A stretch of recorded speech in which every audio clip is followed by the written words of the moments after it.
this episode of My Cat's Tale, the cycling cat extraordinaire, Sigrid. One day I just thought, hey, I'm taking Sigrid for walks, but now I'm spending a lot of time on my bike. Maybe I'll just pop her on the bike. When you know she's deaf and you're with her, you kind of I stomp on the floor and she'll feel the vibration. Sigrid's always been Sigrid. I mean, she is such an indomitable personality. She takes everything in stride.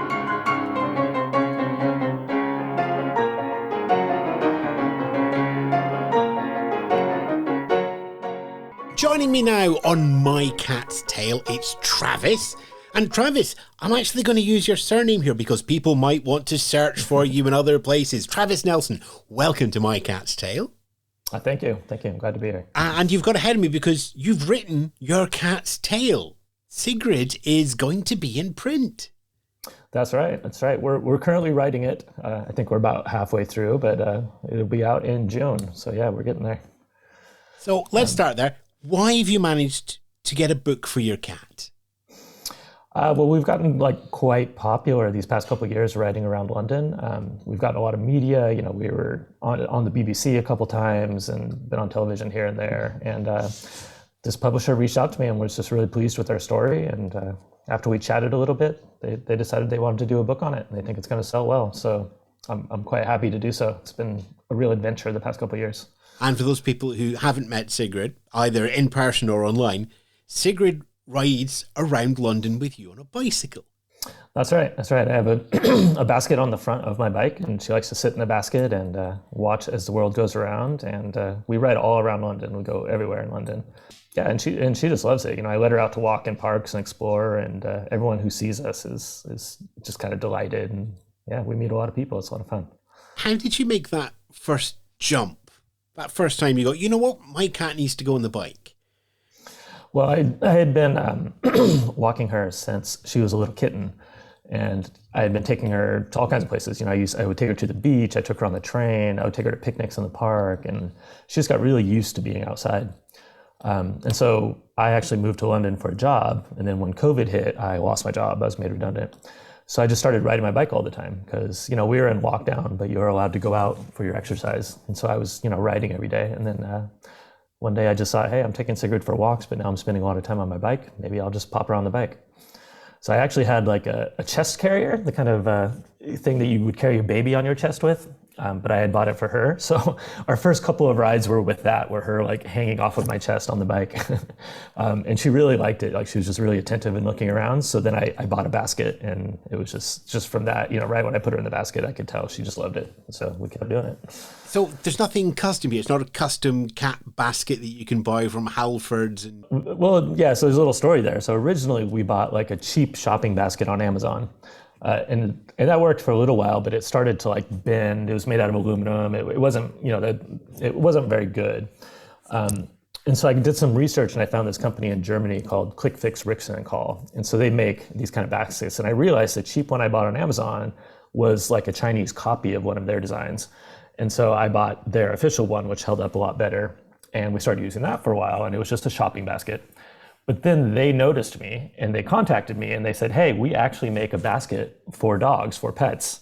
And then can we just send it to you? Because they liked us so much. And so they sent me their special dog version, and some other goodies and stuff like that. And they use us on their social media all the time. So we use this doggy shopper basket that they sent us. And it has nice little features. It has a cushion in the bottom. It has a little tether built in. Because previously I had to do a bunch of customization, I customized the tether and stuff. So this basket actually has good stuff, and it has a rain cover you can put on it and everything. So yeah, she's nice and cozy in there. I've still done a little customization. I added a little front deck to it and put some padding and stuff like that. But all in all, yeah, that's what we use. So obviously Sigrid must feel incredibly comfortable in it. Yeah, I think she's quite happy in there. I mean, she's slept in there a few times, which I think is probably the ultimate marker that she's satisfied. Yeah. I have so many questions thinking about cat behavior, jumping and running and hiding, and my lot barely take a leash. We tried it once. It's just nope, I like my fingers. We're not doing that again.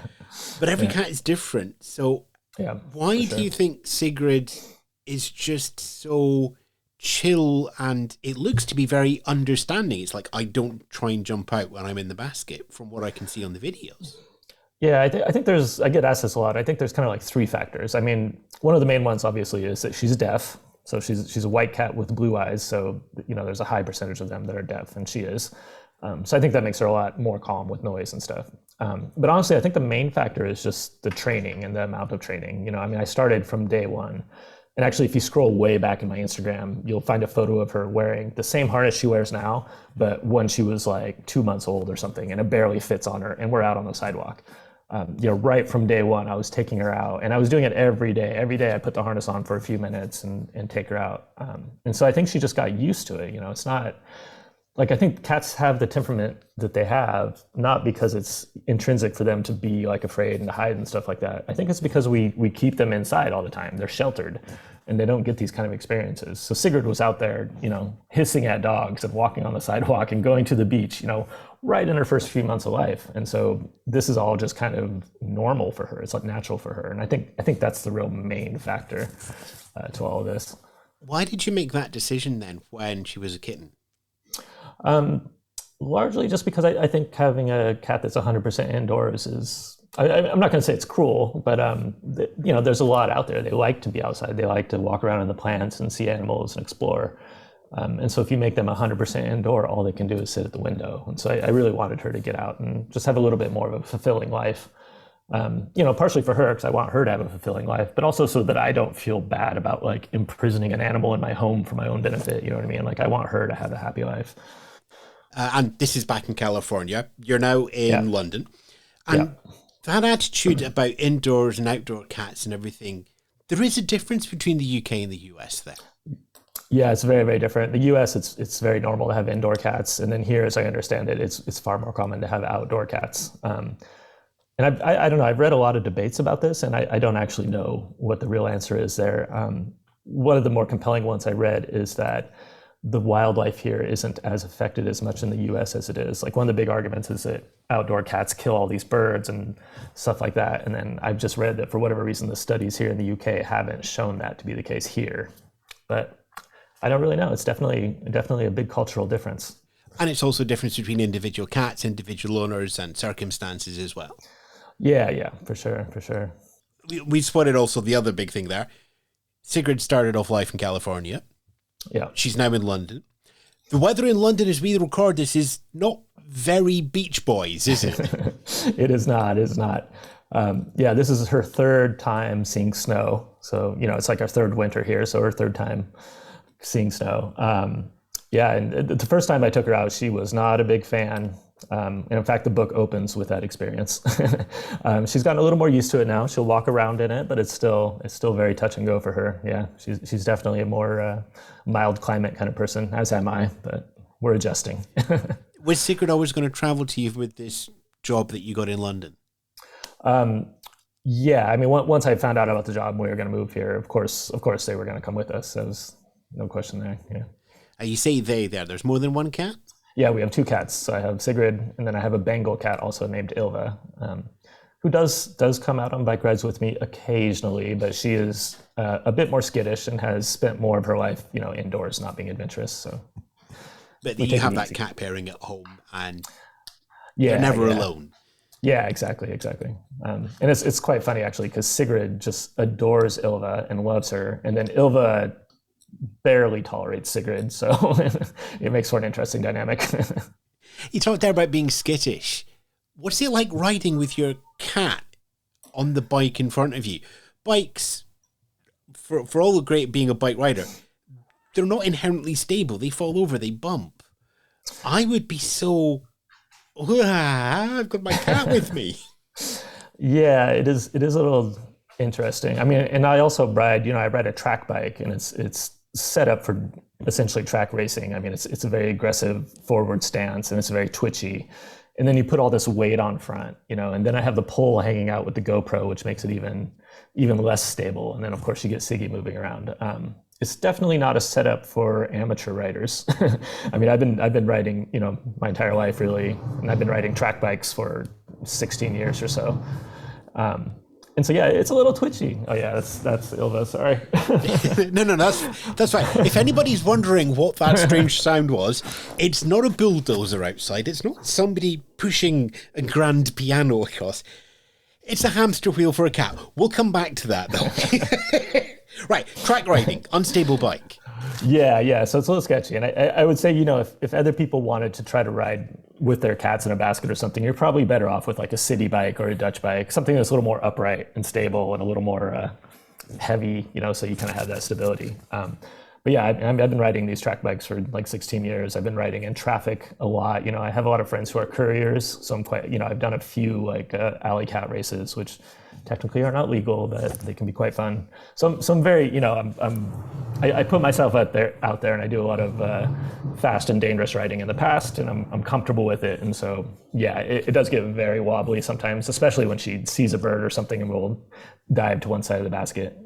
But I feel that, I have a lot of experience and I can handle it. But it is. Yeah. Have you ever had a cycling accident while on the bike with Sigrid? I have never had, no. I've had one accident in my life, and I think that was 14 or 15 years ago when a car hit me. Yeah, so hopefully it never happens. I'm as careful as I possibly can be.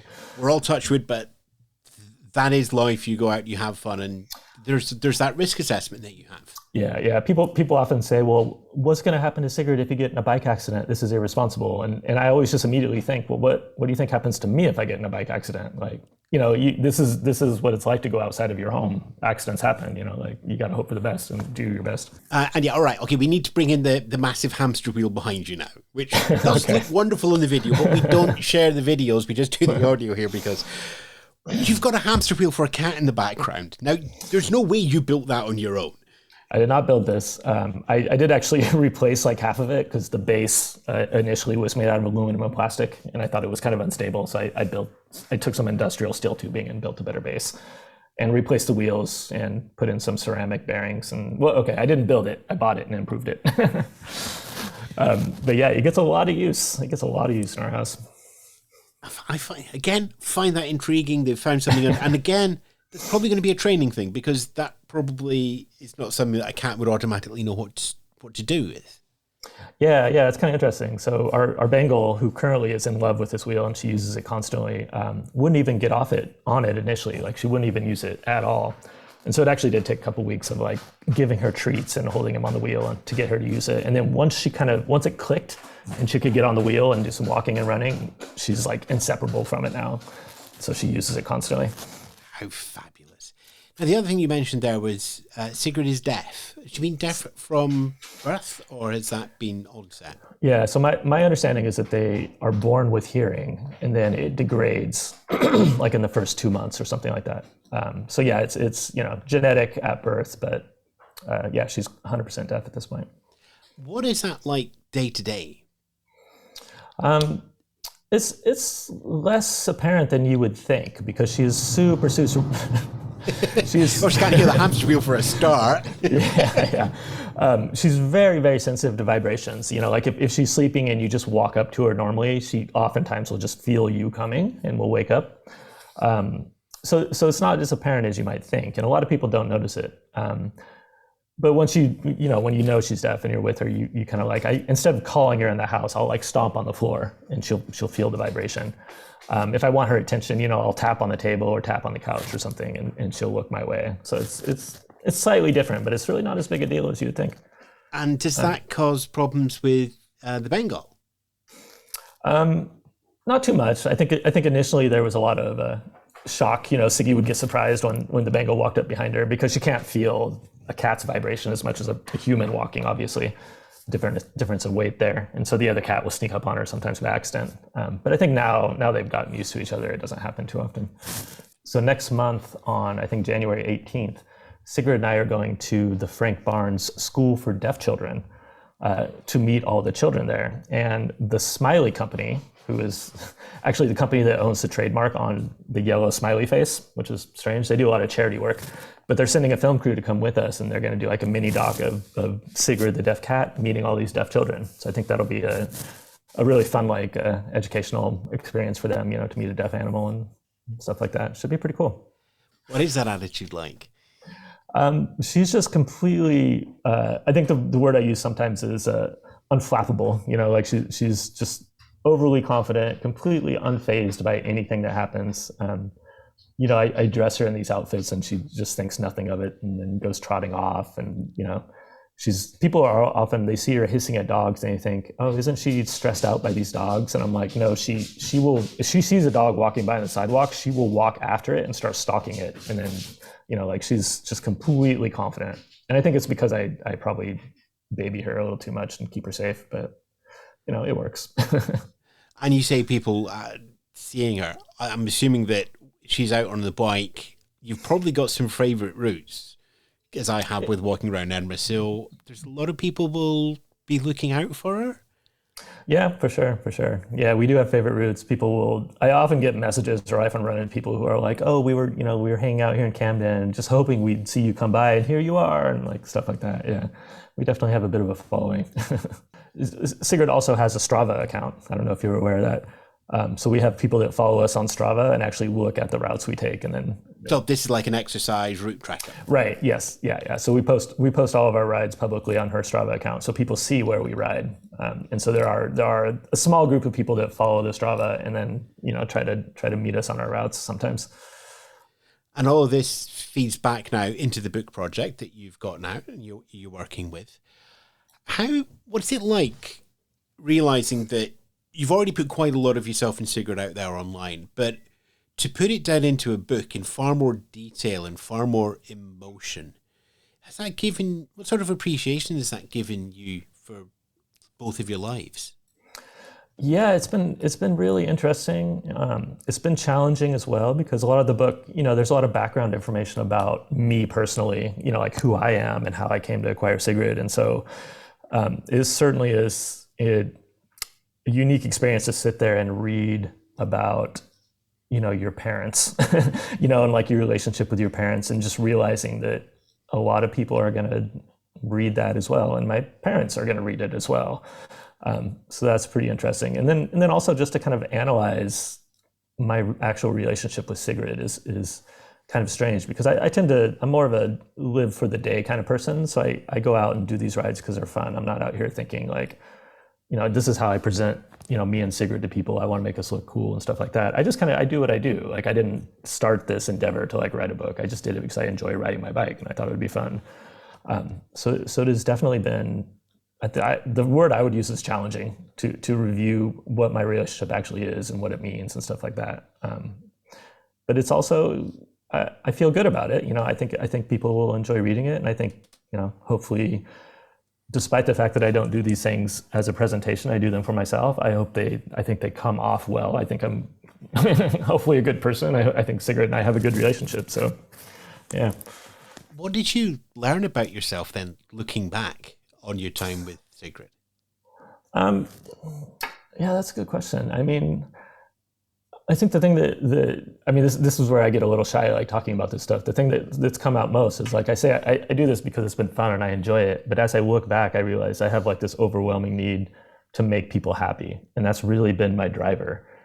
Seeing all these people smile and knowing that I can express joy, because, I've had a lot of depression issues in my life. I take antidepressants, I go to therapy and stuff like that. And so I think like it's really sort of a replacement for my own feelings a lot of time, that I can feel down, but then go out and make, a couple dozen people happy. And then suddenly taking off on social media and realizing I'm not making a couple dozen people happy anymore. I'm making hundreds, thousands, for some of our videos, millions of people smile. And that's been an interesting thing to know about myself, because I never really thought of myself as like a people pleaser or, like a presenter, an actor, an entertainer. I've never thought of myself that way, but I'm coming to realize that I do really, really enjoy making people smile and making people happy. So it's kind of in contrast to my usual somber, depressed attitude, I guess. I'm a bit of a pessimist, but maybe at heart, maybe I really am an optimist. I don't know. I think that's kind of what I'm learning these past year too. Do you think you can carry that forward into the rest of your life, into work, into other personal areas? I mean, I hope so. This has been a huge transitional period for me. I mean, I was a software engineer, but I haven't worked in 2.5 years or something. I mean, this is my full-time job now. Obviously, it doesn't pay as well, but I am, covering my bills. So I guess that's that. So life is very different now. So maybe this is just what I do now, and maybe I am now a professional entertainer. I mean, I don't know. As long as Sigrid is happy, I'll keep doing it. We'll see where we end up. And that, looking back, has it taught you anything about Sigrid? Sigrid's always been Sigrid. I mean, she is such an indomitable personality. She takes everything in stride.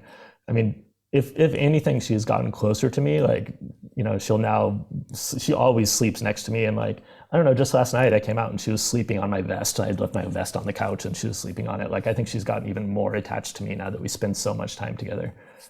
Because prior to being made redundant, obviously I had to go work. I didn't, and now I spend all my time just with Sigrid or doing Sigrid things. She's either at my side sleeping on my computer as I edit video, or she's in the basket on my bike. So, I think it's really made us a lot closer. The partnership with your cat can be one of the best things in the world, can't it?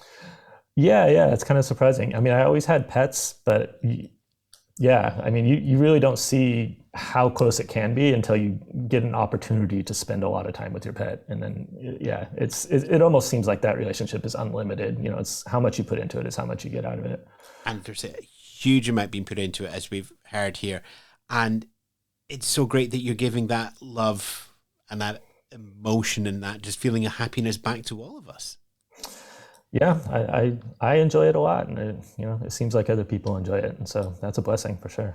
Okay, well, I know it's a big book publisher, so they will be very, very upset if you do an interview and do not try and push the book anymore or where people can buy it.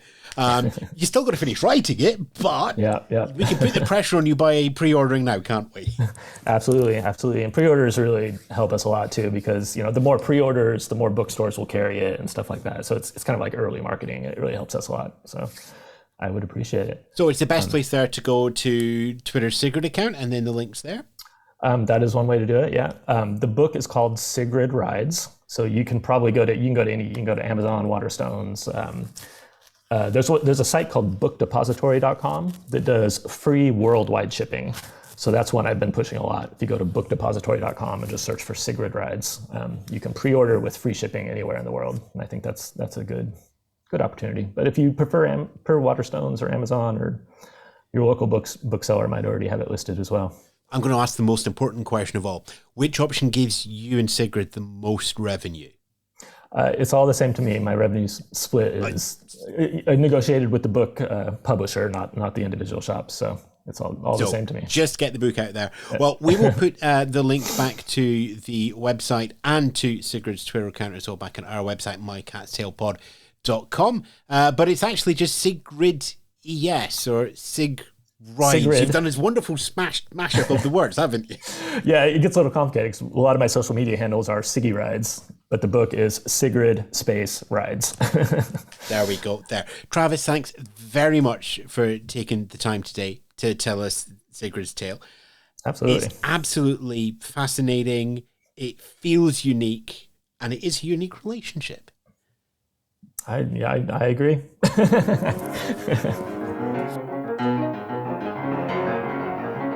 You've been listening to My Cat's Tale, a Spence Media production. Listen to more tales of our perfect pets at mycatstailpod.com and support us on Patreon.